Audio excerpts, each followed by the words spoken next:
Good afternoon, hello, welcome to the TriathlonDan YouTube channel. Welcome to Silverstone Sport Engineering Hub. I think that's the right name. Basically, I'm in a wind tunnel. Now, when I go up there, I have to wear a mask, so apologies in advance for not being able to see my beautiful, beautiful face. I might sound a little bit muffled, but I mumble at the best of times anyway. I'm here tonight with Clint, who is testing a top secret product. Like, I literally can't tell you what it is. He's maybe signed a form about it. It's that serious, so I can't show you that. But as part of that process, I'm making a video for him, and he's very kindly offered me some time in the wind tunnel. So I'm gonna make the most use of it I can. I'm gonna get on my bike. I've got a few things that I want to test, which I'll show you in a few minutes. So it's not like a full-on, I'm in here for 4 hours working on a position. There's a few different things I want to try, and I'm going to see which is fastest, and it will help me a little bit, but to get maximum gains I do need to spend a bit more time in here, but it's just not within my budget, to be honest, so there you go. Anyway, let's go and have a look at the bike and look what I've got planned. My time is fast approaching on the bike. I thought I'd just show you what I'm going to test and why. I haven't done a video about my new TT bike spec. I am going to do one, and it might have already come out before now, I'm not quite sure, but let me just give you a quick overview. Since you guys have last seen this video properly, a lot has changed.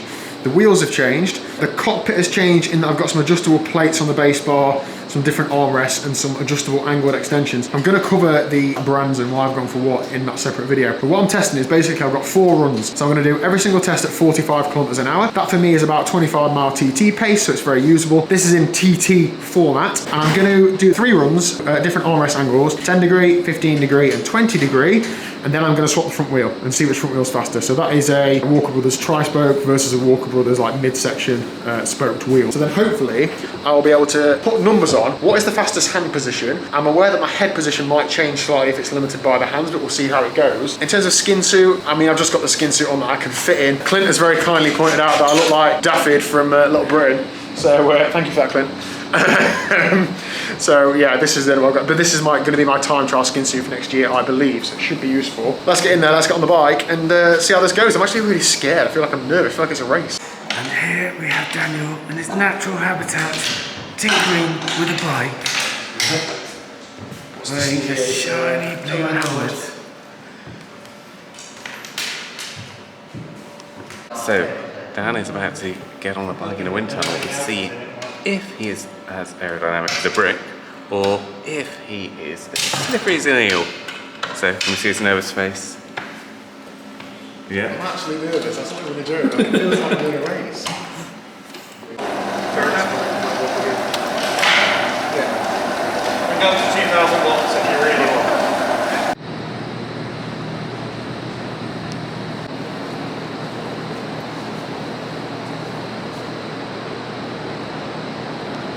Okay, so aero testing done and dusted. Time to have a look at the numbers. First of all, this wouldn't have been possible without Clint from EasyDisc. So Clint, thank you very much for arranging the aero testing. It was very beneficial to me. Thanks to Ben for putting the numbers in an order in which I might understand them because I'm not too sharp. Thank you very much. And to Sam, who ran the wind tunnel, stayed late because he ran over. Very pleasant, very helpful, lots of advice. That was really, really well received, so thank you all. Now, let's have a look at the data. You'll be able to see what I'm looking at as well now. A table with lots of numbers in and then a little graph as well. Now, colour stimulates the brain, so I looked at the graph more than I did the data on the table, to be honest, but I will just explain what the numbers are. Now, this first table at the top, you can see here, this is my CDA readings. I'm not going to explain what CDA is because I don't quite know how to word it. It's basically how aero are you. There's always different readings. On the left-hand side here, that's the angle of what the wind is hitting me at. So 0 degrees head on, 15 degrees like, you know, from the side, 10 degrees in the middle, that sort of thing. And then there across the top, down 10, down 15, down 20. That's to represent how many degrees of angle I had in the stack. And then down 50mm wheel, I did the first 3 runs, so 10, 15 and 20 with the tri-spoke on, that one in fact. And then the last run I did with 20 degrees of angle, because that's what I'd left it set at, with a 58mm front wheel. So let's have a look at the numbers. Across the bottom, total result in bold is the average of those runs, which is my CDA average. And then I've put another column below, or another row beneath it, total without minus 15. Reason being is the 15 degree of wind angle was causing a bit of an anomaly data-wise, and really I don't think you'd be coming across a 15 degree wind at 45 kilometers an hour. Like, it had to be a very strong side wind for that to happen. So I think a more accurate test is 5 and 10, you know, 10, 5 and 0 degree of yaw. But we're looking at both the numbers just out of interest.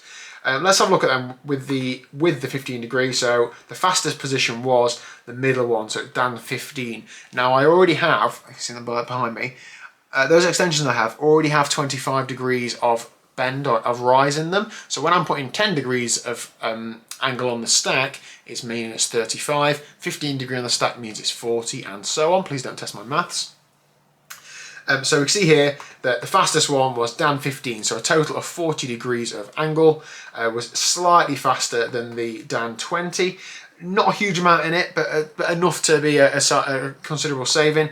And in my mind, the 15 degree was a bit more sustainable in terms of I could see more. So although on the 20 I felt like I could see, it was a bit more like, oh, it's a bit of a like a letterbox versus, oh, I can actually have a good look around in the position I'm in. So that was more sustainable, I believe. So that was the fastest position. Dan 50 at the end, what I'm doing here is comparing that to the Dan 20 column, because I left the extensions on the 20 degree of angle position when I swapped front wheel. The row below is without the 15 degree. It's the average without the minus 15 or plus 15. So you can see here that the trend is very similar. It's just that the number is lower. So my CDA there in the fastest position I had was 0.259. So that is my CDA, 0.259. And yeah, the next best one was, 258 without 15. The next close one was 259 in the 20 degree. So very, very close, but I'm happy that I made the right decision. If you look at the graph below, you can see that it is quite like to and fro. So the blue line, Dan 10, it's not the fastest at, where is it, at 10 degree, but it is the fastest at 0, but it's not the fastest at 5 either. So it's like, what decisions do you make? What position, what wind angle do you like commit to? I'm not entirely sure what to do, but anyway. So what I did from here was, I thought, right, that's all the raw numbers, but CDA doesn't mean anything to me. I need to know in watts, how much faster is this position than that position? And I'm not going to go through every single bit, but what I am going to compare is this Dan 15 without minus 15 and the Dan 50mm front wheel. So the 50mm front wheel one is with a 20 degrees of angle on the stack, and I've got a 58mm midsection front wheel versus 15 degrees angle with the tri-spoke on that one there. So let's have a look. There's a website called the Cycling Physics Calculator on aeroweenie.com. I've already put the details in here. So on the left hand side here you can see that's my CDA for 15 degrees of angle and the tri-spoke, and that's my CDA for 20 degrees of angle and the mid-section front wheel. 45 kilometers an hour, because that's what the speed the wind was. The rolling resistance is just a general number. It doesn't really matter too much what that is, as long as it's the same for both tests. Same with the air density really, although I did put the right air density in versus what was on the data from the wind tunnel. And we can see here that for the tri-spoke 15 degree, this is telling me I need to do 353 watts to maintain that speed. And for the midsection at 20 degree, I need to be doing 361 watts. That's 8 watts difference. That is significant, isn't it? Now, a little bit of that will be in the position, but a little bit, well, most of that will be in the front wheel. Now, I know what you're thinking, oh, we all need to go out and buy tri-spokes.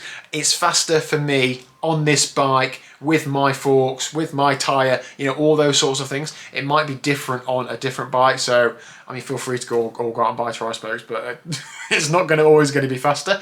And actually, the reason I discounted the minus 15 degree is also because the tri-spoke was actually slower at that wider angle, which makes sense, doesn't it? Because it's got more surface area, so in a crosswind it's going to be a bit more of a handful, so perhaps not as good at handling. So there we go. That is my CDA 0.2589. Now, looking at that, I was a bit disappointed. I think all I see online is elite athletes talking about their CDA, and obviously it's always a lot lower than that, but for me, it is what it is, isn't it? Like, I've done what I've done on a bike with a CDA that was like that, so there's a lot of room for improvement is the way I'm taking that. What I do need to do is go back and test some skin suits. Sam, who was running the wind tunnel, does think that my skin suit wasn't performing the best. That's no critique on the brand it was, it's just a case of the fit and the technology, it's all different. If I'm honest, I'm not going to harp on about it, but I can't fit in the tri-suits I was wearing a couple of years ago. I've got a skin suit that I would wear time trialing, that's the Enduro encapsulator, that I just can't get on with a chamois. It's okay for a 10 mile, but it's no good for a 25 plus. So it's a waste of time if it's the fastest. I still can't really wear it. I tested the Hube 409 skin suit, which Sam tells me sometimes is very good, sometimes it's very bad. perhaps it's very bad on me, who really knows, but I think time spent in the tunnel testing helmets and skin suits is time well spent. I feel like my position's at a point where there's probably still some improvements, but I might be scraping the barrel a bit in terms of like my own physical limitations. So I'm definitely going to go back in the spring and get some skin suit and helmet testing done, and maybe a deep section front wheel as well, just to compare against the Tri-Spoke, just to get another comparison. So that is it. Please do drop any comments down below if you've got any questions about the wind tunnel, about the experience, or about the data at all. I'm all ears in terms of like what to do next time, what to learn, and all that sort of stuff. This is all very new to me. And yeah, thank you very much for watching. If you haven't already though, please do hit the subscribe button down below, and I'll see you tomorrow at 4 p.m.